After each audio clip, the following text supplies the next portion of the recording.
The chains of habit are too light to be felt until they're too heavy to be broken.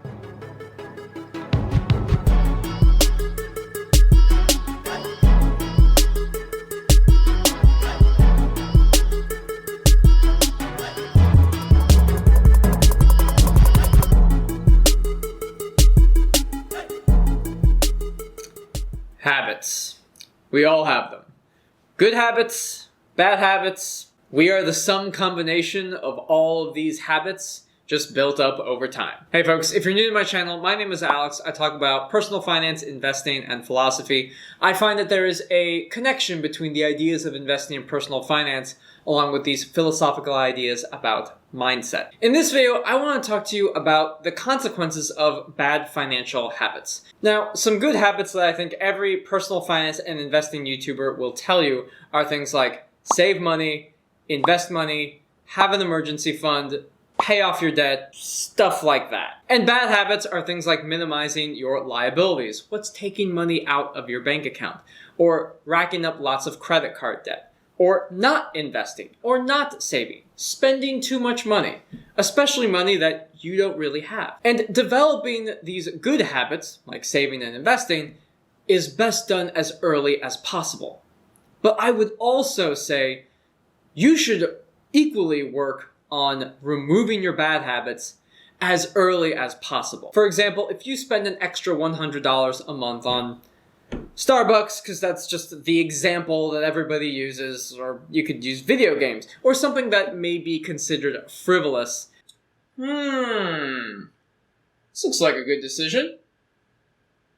Yeah, this seems like a good decision. Trying to break that bad habit first is probably way more important, almost to an extent, than saving. In fact, it's actually kind of the same thing. Developing good habits like saving and investing and having compound interest work for you is absolutely good, but it works the same thing with your bad habits.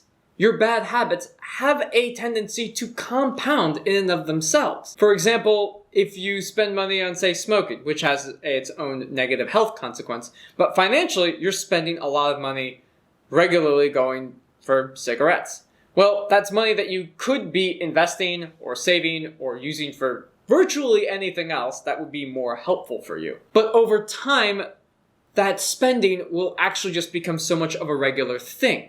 It becomes so ingrained, it's hard to actually stop spending that money. Likewise, when you have things like subscriptions that you don't end up using that costs you more money, you just kind of become complacent with always having those subscriptions. And they're eating away at your wallet, whether it's a gym membership that you don't use, or some Netflix, Apple Plus, Disney, Hulu, whatever, and you don't end up using it, that's costing you money. Or maybe there are opportunities for you to get lower rates on, say, your cable or internet bill, even your insurance. Or you could downsize things in your house. All of these things, if you don't take care of them earlier, they end up making a bigger and bigger financial contribution against you. And one of the reasons why I tell you about these financial bad habits is that it's only when really bad things happen that these financial bad habits really reveal themselves. The current pandemic has brought a lot of hardship to people, but I also think that it reveals some of the hardships that we have been experiencing. I was actually very lucky during the beginning of the pandemic in the April-May timeframe. I was furloughed and only working maybe 30% of the time, only being able to move up to about 50, and ultimately months later, it was 100% of the time. But I was in very good financial standings. I had money. I wasn't necessarily worried that I wouldn't be able to pay my bills. And that's because I developed good financial habits. At the same time, it also revealed that, well, I also have some bad financial habits, and that was revealed when I became furloughed. I still lived very well below my means, and had plenty of money to last me for at least several months. But it wasn't going to be something like 6 months.